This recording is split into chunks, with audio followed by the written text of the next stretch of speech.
Bismillahirrahmanirrahim. Assalamualaikum warahmatullahi wabarakatuh. Kali ini kita akan belajar tentang limit fungsi trigonometri. Pada dasarnya limit fungsi trigonometri itu sama dengan limit fungsi aljabar yang telah kita pelajari di kelas 11. Bedanya, limit fungsi trigonometri itu menggunakan fungsi trigonometri, biasanya berbentuk sinus, kosinus, dan tangen. Sedangkan limit fungsi aljabar menggunakan fungsi aljabar. Untuk menyelesaikan limit fungsi trigonometri dapat dilakukan dengan 3 cara, yaitu yang pertama substitusi, kedua penyederhanaan, ketiga dengan menggunakan rumus limit fungsi trigonometri. Nah, cara yang pertama yaitu dengan cara substitusi. Nah, jadi untuk cara substitusi ini tinggal kita masukkan atau substitusikan nilai X yang mendekati. Misalnya limit fungsi fx pada saat X mendekati A sama dengan FA, karena kan nilai X-nya langsung kita substitusikan menjadi A. Ketika kita menggunakan cara substitusi, biasanya ada 2 kemungkinan yang akan kita peroleh, yaitu kemungkinan pertama, hasilnya akan berbentuk tentu, dan yang kedua, hasilnya akan berbentuk tak tentu. Misalnya 0/0, tak terhingga, atau negatif tak terhingga. Nah, ketika kita memperoleh hasilnya berbentuk tentu, maka sudah pasti ini adalah jawaban yang kita cari pada soal limit fungsi trigonometri. Tapi ketika hasil yang kita peroleh itu berbentuk tak tentu, maka harus kita lanjutkan dengan cara penyederhanaan atau dengan menggunakan rumus limit fungsi trigonometri. Untuk cara kedua yaitu penyederhanaan, kita menggunakan rumus yang biasa kita gunakan dalam fungsi trigonometri. Misalnya rumus penjumlahan dan selisih sinus kosinus, rumus sudut rangkap, rumus identitas trigonometri, dan lain-lain.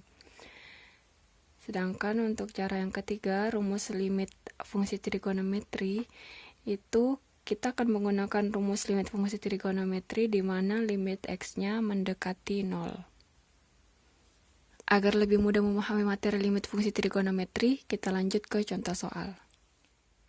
Contoh soal yang pertama yaitu limit sin 1/2x ditambah cos x pada saat x mendekati pi per 2 sama dengan titik-titik. Pilihan jawabannya itu ada A, 1/2, B, 1/2 akar 2, C, 1/2 akar 3, D, 1, E, akar 2. Nah, untuk penyelesaiannya yang pertama-tama kita menggunakan cara substitusi. Berarti kita tulis kembali limit sin 1/2x ditambah cos x pada saat x mendekati pi per 2. Jadi langsung kita substitusikan nilai x yang mendekati, yaitu x mendekati pi per 2. Sama dengan, ingat ketika kita langsung mengerjakan limit fungsi trigonometri dengan cara substitusi, berarti limitnya sudah tidak ditulis ketika kita substitusi nilai X yang mendekati. Berarti sama dengan sin 1/2 dikali X-nya kita substitusikan menjadi pi per 2 ditambah cos pi per 2. Sama dengan sin 1/2 dikali pi per 2 berarti 1 dikali pi, 2 dikali 2, 4. Ditambah cos pi per 2. Sin pi per 4 itu sama dengan sin 45 derajat, ditambah cos pi per 2 itu sama dengan cos 90 derajat.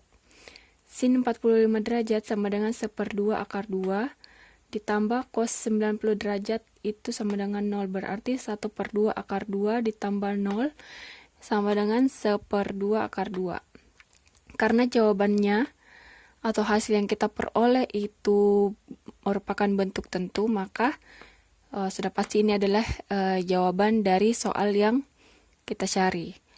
Maka jawabannya itu B, 1/2 akar 2. Next, kita lanjut ke contoh soal yang kedua, yaitu limit 1 dikurang sin X per cos kuadrat X pada saat X mendekati pi per 2 sama dengan titik-titik. Pilihan jawabannya ada A, 0, B, 1/2, C, 1/2 akar 2, D, akar 2, E, 2. Penyelesaiannya, yang pertama kita gunakan cara substitusi, yaitu limit 1 dikurang sin X per cos kuadrat X pada saat X mendekati pi per 2. Berarti langsung kita substitusikan nilai X yang mendekati, yaitu pi per 2. sama dengan 1 dikurang sin pi per 2 per cos kuadrat pi per 2. Sama dengan 1 dikurang sin pi per 2 itu sama dengan sin 90 derajat per cos kuadrat pi per 2.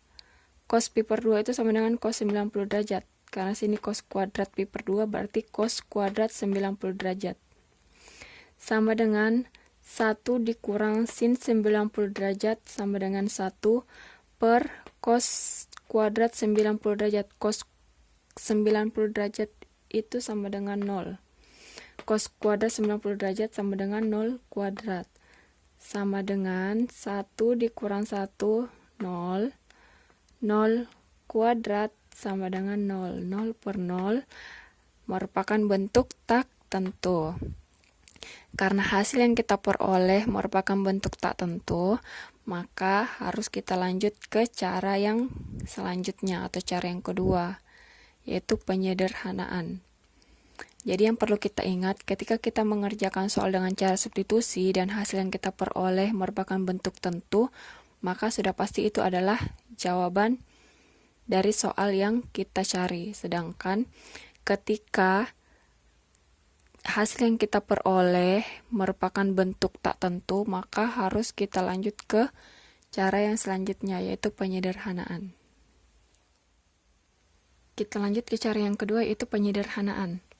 Limit 1 dikurang sin x per cos kuadrat x pada saat x mendekati pi per 2 sama dengan limit 1 dikurang sin x per cos kuadrat x itu sama dengan 1 dikurang sin kuadrat x diperoleh dari rumus identitas trigonometri sin kuadrat x ditambah cos kuadrat x sama dengan 1. Cos kuadrat x sama dengan 1 dikurang sin kuadrat x, karena sin kuadrat x-nya pindah ruas ke kanan, makanya tandanya berubah negatif. Nah, untuk menjabarkan lagi penyebutnya, satunya ini kita kuadratkan, karena 1 dikali 1 hasilnya tetap 1. Kita ingat lagi bentuk a kuadrat dikurang b kuadrat itu sama dengan a ditambah b kali a dikurang b. Karena sama-sama kuadrat, makanya kita ubah lagi bentuknya menjadi 1 ditambah sin x dikali 1 dikurang sin x. 1 dikurang sin x per 1 dikurang sin x itu kan hasilnya 1, makanya kita coret. Nah, sama dengan, ingat limitnya masih ditulis. Ketika nilai x-nya belum disubstitusi, maka limitnya harus tetap ditulis. Sama dengan limit 1 per 1 ditambah sin x pada saat x mendekati pi per 2. Karena bentuknya sudah paling sederhana, maka nilai x-nya langsung kita substitusikan menjadi pi per 2. 1 per 1 ditambah sin pi per 2 sama dengan 1 per 1 ditambah sin 90 derajat. Sama dengan 1 per 1 ditambah 1. 1 ditambah 1, 2. Jadi sama dengan 1 per 2. Maka jawabannya yaitu B, 1 per 2. Kita beralih ke contoh soal terakhir, yaitu limit 2 sin kuadrat 1 per 2x per x tan x pada saat x mendekati 0 sama dengan titik-titik. Pilihan jawabannya ada A minus 2, B minus 1, C minus 1 per 2, D 1 per 2, E 1. Karena di sini soalnya limit x mendekati 0, maka langsung kita gunakan cara yang ketiga, yaitu menggunakan rumus limit fungsi trigonometri.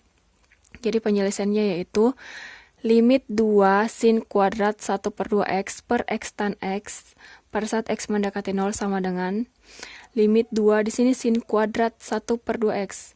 2 dikali sin 1 per 2x dikali sin 1 per 2x per x tan x pada saat x mendekati 0. Perhatikan sin 1 per 2x per x sama dengan rumus limit fungsi trigonometri. Limit sin x per x pada saat x mendekati 0 sama dengan 1 per 1 sama dengan 1. Jadi perhatikan koefisiennya. Di sini koefisien x-nya 1, di sini juga 1. Makanya di sini 1 per 1. 1 per 1 sama dengan 1. Untuk sin 1 per 2x per x, koefisiennya di sini 1 per 2. Terus di sini koefisiennya 1. 1 per 2 dibagi 1, itu hasilnya kan 1 per 2. Nah, terus untuk sin 1 per 2x per tan x sama dengan rumus limit fungsi trigonometri limit sin ax per tan bx pada saat x mendekati 0. sama dengan A per B. Karena di sini koefisiennya A, di sini koefisiennya B. Maka untuk sin 1 per 2X per tan X, 1 per 2 per 1. Di sini koefisiennya 1. 1 per 2 per 1 kan hasilnya 1 per 2. Nah, setelah itu 2 dikali 1 per 2 sama dengan 2 per 2. Dikali 1 per 2. 2 per 2 itu kan 1. Bisa langsung 1 dikali 1 per 2. Bisa juga 2 dikali 1, 2. 2 dikali 2, 4. 2 per 4 itu 1 per, disederhanakan menjadi 1 per 2. Maka diperoleh jawabannya yaitu D, 1 per 2. Sekian pembahasan materi limit fungsi trigonometri. Wassalamualaikum warahmatullahi wabarakatuh.